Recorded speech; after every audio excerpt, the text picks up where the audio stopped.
YouTube, what's up, man? It's your boy, the what? Jay Osh. Welcome back to the show. Hey, look, on the road to 1,000. Appreciate y'all being on the ground with your boy. We are now on Hurricane Sandy. This was actually recommended. Wasn't even gonna go to Sandy. I think I was gonna go to Ian, maybe. I don't remember. I didn't really have things set out in order, but because we just did Katrina, which is one of the most well-known that I remember, and we did Andrew first, so we're gonna get right into this video. This is Hurricane Sandy, New York City's nightmare hurricane. Didn't even know hurricanes happen in New York. I mean, I guess it can happen anywhere near bodies of water, but this is surprising. So October 29th, I don't remember this. 2012. And this was 2012. I was younger when I remember Katrina. So the fact that's crazy. I don't even remember this. New Jersey's Path subway station was on the brink of catastrophe. Hoboken, New Jersey, on the night of October 29th, Look at 2012. Hoboken, New Jersey's Path subway station was on the Hope all brink y'all of doing catastrophe. well, Behind me, this elevator is holding back millions of gallons of water from entering one of New York City's vital arteries. However, this is far from a unique scene. Just over in Lower Manhattan, the Hudson and East Rivers converge into New York City's financial district. The hub of the world's economy was filling with water. Despite landfalling as an extratropical cyclone with only Category 1 strength, Sandy would go down as one of the most impactful storms in American history. Huh. Sandy's story starts over a week earlier, 1,600 miles away. On October 20th, a region of low pressure became an area of interest for the National Hurricane Center. Invest 99L was parked over the Caribbean Sea and slowly organizing. By the morning of the 22nd, now Tropical Depression 18 warranted a visit from the U.S. Air Force Reserve 53rd Weather Reconnaissance Squadron, better known as the Hurricane Hunters. Their recon flight on the night of the 22nd revealed sustained winds of 35 knots in the outer bands of TD18. Thus, Tropical Storm Sandy was born. The NHC grew increasingly concerned. This storm was in the perfect region for development for this time of year, sitting stationary and taking full advantage of the warm Caribbean. Sandy would continue to organize over the next 36 hours before starting a northeasterly course towards eastern Jamaica and Cuba. At this time, the NHC was not confident in calling for a U.S. landfall just yet. However, their counterparts at the European Center for Medium-Range Weather Forecasts made the bold prediction for a direct American East Coast landfall. Midday on the 24th, Sandy would make the first of several landfalls just east of Kingston, Jamaica as a Category 1 hurricane. The eastern half of the island would experience the brunt of the storm as roofs blew off of buildings and falling trees would wreak havoc on power lines. Despite moving over the island nation's mountainous terrain, Sandy continued to strengthen. To the east, the nation of Haiti, while removed from the heart of the storm, would feel the devastating impacts from the hurricane. Still reeling from the 2010 earthquake, the heavy rains flooded most of the southern parts of the country. Entire refugee camps would be inundated with rainwater, resulting in the further displacement of 200,000 people and the lives of 75 lost to the storm.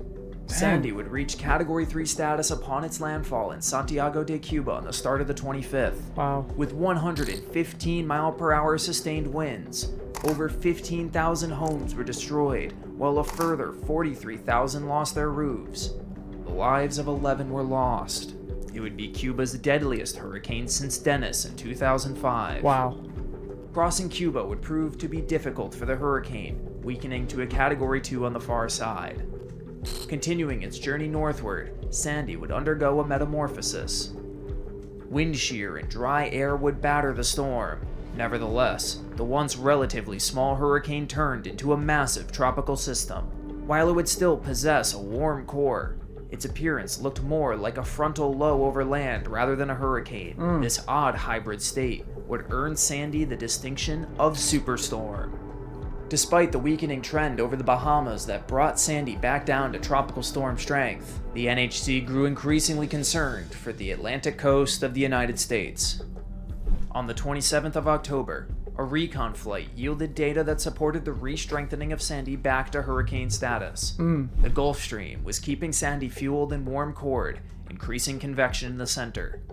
Adjacent to the storm, an upper low in the eastern US and an upper high over Atlantic Canada would be the steering influences at play. The NHC finally confirms an East Coast landfalling hurricane, a full 4 days after the European Forecast Center's prediction. Preparations in the United States began swiftly on the morning of the 28th. I have noticed that European models tend to get a lot more stuff accurate. I don't know why that is, but European models, I don't know. I don't know if it's the technology or what, but they get a lot of stuff all right. Along the Mid-Atlantic and northeastern coasts. The Jersey Shore was squarely in the cone of uncertainty, meaning the most damaging north side of the storm would be squarely aimed at New York City Metro. The city responded by shutting down services and asking residents to shelter in place. Evacuation of New Jersey's barrier islands were mandated as the surge was expected to be unlike anything seen prior. Meanwhile, Sandy would start to complete its metamorphosis. By the morning of the 29th, Sandy peaked out once again at Category 2 strength with gale force winds covering an astonishing 1,200-mile span, making this the widest Atlantic storm in history. Sandy would turn extratropical as it further interacted with the low to the west, losing its warm core. Even so, pressure continued to drop within Sandy, and it would keep making its westward turn towards New Jersey. As day progressed on the 29th, New Yorkers were initially confused. After a day of strong wording from officials of the dangers, it was no more than a blustery and wet day in the city. However, the looming threat was silently approaching. As Sandy drew closer and closer to the coastline, the massive area of low pressure would allow for water to continue to bottleneck in New York's waterways. To add to the dire situation, a full moon high tide was perfectly timed with landfall. Along the waterways of Greater New York, piers would be the first to submerge.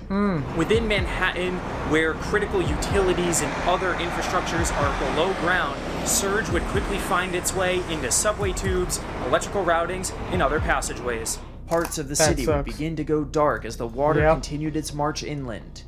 100 miles south of Manhattan, Sandy would make landfall just north of Atlantic City, New Jersey.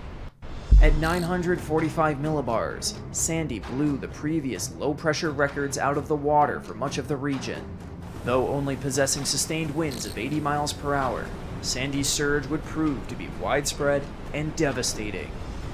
The barrier islands would be swallowed by the oceans on either side, with some of them completely disappearing under the waves. Iconic Jersey Shore landmarks were claimed by the rising ocean. Back in Greater New York, entire neighborhoods were being overtaken by seawater. Some of the hardest hit areas of surge included Red Hook, Coney Island, Rockaway, and a large swath of eastern Staten Island.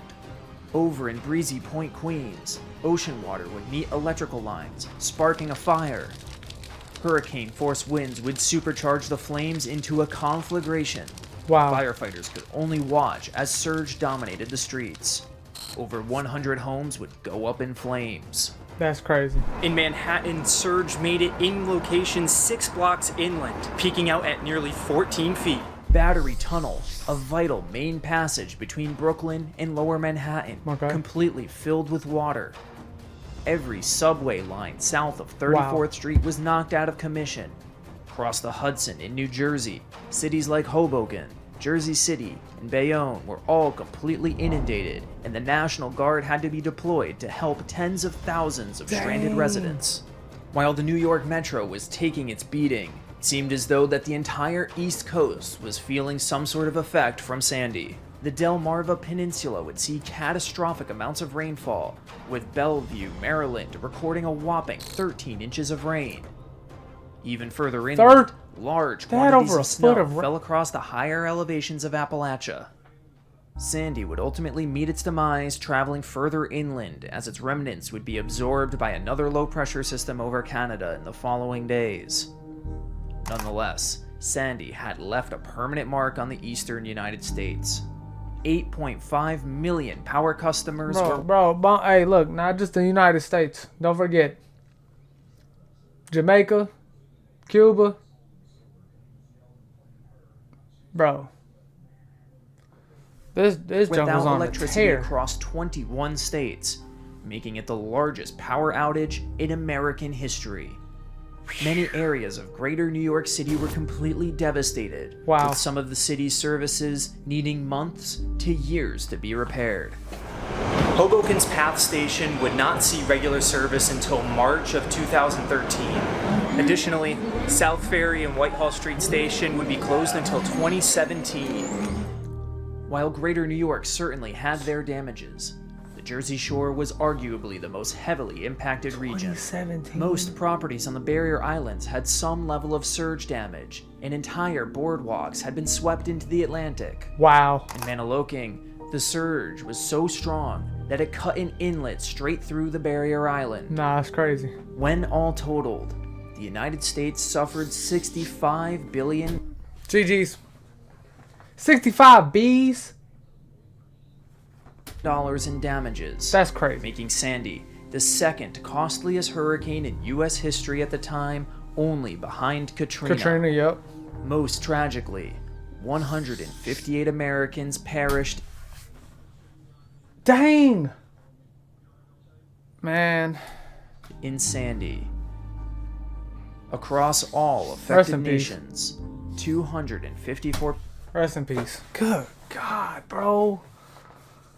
Bro. people were killed, and damages totaled to That's the 90 difference between like hurricanes and tornadoes, I guess. Tornadoes is such like a focused area.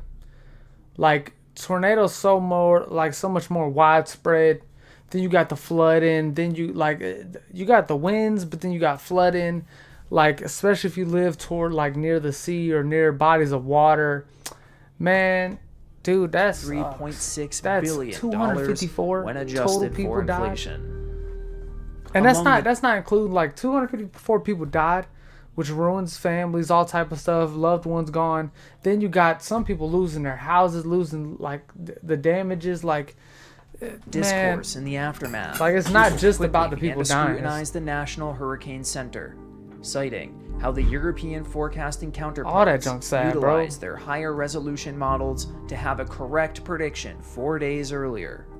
In response, the National Weather Service implemented hardware and software upgrades in the following hurricane season Yeah. to yield earlier and more need to accurate use whatever the forecasts. Europeans were using. Sandy was unique, evolving from a Category 3 compact hurricane in the Caribbean into an extratropical superstorm that was 1,200 miles wide. Bro, that's the category- coverage of that is insane. How much area that covers? One strength label at landfall is incredibly deceiving, as Sandy is quite unlike anything we have seen in recent weather history. Yes. A storm so wide with such expansive low pressure, timed perfectly with a full moon high tide. Sandy was simply something that was a perfect recipe for disaster to make it the northeast storm of the century. And I feel like he probably didn't coverage enough. I feel like they should have put more footage in there of it, because that's the gravity and like the 1,200 miles, bro. Compared to like a tornado, which is like probably a mile.